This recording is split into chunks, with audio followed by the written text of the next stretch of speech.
Hello friends, I am Aprati. Welcome back to our channel plants space. आज हम आपसे share करेंगे मिट्टी के पॉट्स में होल कैसे करें। हमारे एक व्यूअर का कमेंट आया था कि मिट्टी के गमलों में होल्स करना बताइए। तो उससे पहले ये कुछ रोज़ हैं जो कि गार्डन में खिले हुए हैं और अभी हम अपने रोज़ प्लांट्स में कुछ भी नहीं कर रहे हैं, केवल इनको हमने बचाया हुआ है क्योंकि एक तो गर्मियाँ हैं, ऊपर से रेनी सीज़न भी है।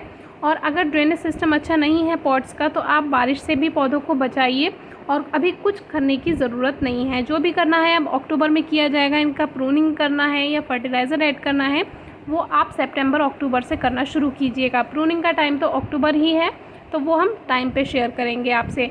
अभी आप केवल एक तो ओवर वाटरिंग से प्लांट को बचाइएगा और ओवर हीट से यानी ज़्यादा गर्माहट से प्लांट को बचाइएगा। तो देखिए रेड रोज़ है, ये जो हाइब्रिड रोज़ होता है उस पर भी कली आई हुई है। और जो अभी आपने क्रीम रोज़ देखे ये वही प्लांट है जो हमने आपसे शेयर किया था, रेत में जो लगा हुआ आया था बालू मिट्टी में। और इधर ये देसी सफ़ेद और इधर ये बटन रोज़ है। तो ये सभी बहुत अच्छे से खिल रहे हैं। और ये वो प्लांट है जो कि ग्राफ्ट किया था हमने, तो उस पर भी एक छोटी सी कली आई हुई है। तो आते हैं अपने टॉपिक पर। ये हमारे पास फ़िलहाल कोई पॉट नहीं है मिट्टी का, लेकिन ये मिट्टी का मटका है और एक कुल्हड़ है। तो बिल्कुल इसी तरह से आपको पॉट में होल्स करना है। यहाँ पे एक होल है लेकिन ये एक किसी काम का नहीं होता है। पॉट्स में ड्रेनेज होल होना बहुत ज़रूरी है, जिससे एक्स्ट्रा वाटर बाहर निकल जाता है तो पौधों के गलने का खतरा कम रहता है। तो आगे की तरफ से हम इसमें होल नहीं कर पाएंगे, तो जगह नहीं है उसमें, इसीलिए पीछे की तरफ से हम होल करते हैं। और पॉट में तो आप आगे की तरफ से इजीली कर सकते हैं। तो इसमें आप कोई भी शार्प टूल ले सकते हैं, तो स्क्रू ड्राइवर आप ले सकते हैं या इस तरह का नाइफ़ आप ले सकते हैं। हैमर का प्रयोग बिल्कुल नहीं करना है। कुछ लोग हथौड़े से उसमें होल करते हैं, तो हथौड़े से अगर आप करेंगे तो पॉट फूट सकता है। इसीलिए कोई भी आप शार्प यानी नुकीली कोई भी चीज़ ले लीजिए और उससे इस तरह से पानी की हेल्प से आप इसको लगातार इस तरह से एक ही जगह पर होल करना है तो ईज़िली हो जाता है। जैसे जैसे आप इस पर पानी लगाते रहते हैं उससे ये थोड़ा ठीक होता रहता है और आसानी से इसमें होल्स हो जाते हैं। तो बिल्कुल ऐसे ही पॉट में करना होता है जैसे आप इसमें हम मटके में आपको करना दिखा रहे हैं। मटका भी एक तरह से पॉट ही बन सकता है।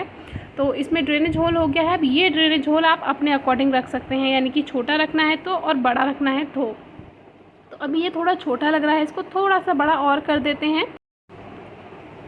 तो इसके लिए इसको लगातार आपको कुछ इस तरह से और बड़ा करते रहना है। ये एक बहुत सिंपल वीडियो है, छोटी सी वीडियो है, लेकिन हमारे कुछ व्यूअर्स नहीं समझ पाते हैं तो उनके लिए ये छोटी छोटी बातें भी शेयर करनी होती हैं।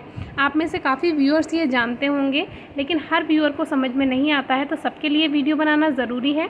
तो देखिए हो गया कितना बढ़िया होल। और इसमें आप कोई भी कर्व शेप में पत्थर का टुकड़ा लीजिए या जो दिया होता है उसको आप आधा तोड़ लीजिए, उसको अंदर की तरफ से इसको रखिए और फिर सॉइल मिक्सचर बनाकर भर दीजिए। सीमेंटेड पॉट में भी आप इसी तरह से होल कर सकते हैं। और जो कप होते हैं या सेरेमिक पॉट होते हैं उनमें किस तरह से होल करना है इस पर एक वीडियो हम पहले ही शेयर कर चुके हैं, उनमें भी आप बहुत आसानी से होल्स कर सकते हैं। तो डिस्क्रिप्शन बॉक्स ज़रूर चेक कीजिए, आपको वहाँ पर वीडियो मिल जाएगी। अब ये है एक कुल्हड़, तो इसमें भी हम करके आपको दिखा देते हैं क्योंकि जो छोटे मिट्टी के पॉट्स होते हैं उसमें तो और भी ज़्यादा आसानी से हो जाएगा। देखिए इसमें आप पानी भर सकते हैं। इसका जो मुंह है आगे की तरफ से बड़ा है तो हम आसानी से आगे की तरफ से इसमें होल कर सकते हैं। देखिए कितनी ईजीली इसमें होल हो गया है। और वीडियो को फास्ट हमने नहीं किया है क्योंकि टाइम का पता होना चाहिए कितना टाइम लगता है, तो इसीलिए ये वीडियो हमने फास्ट बिल्कुल नहीं किया है। तो इस तरह से आप मिट्टी के और सीमेंटेड पॉट में होल कर सकते हैं। वीडियो अच्छी लगी हो तो कमेंट बॉक्स में ज़रूर बताइए। कोई क्वेरी हो तो ज़रूर पूछिए। Thank you.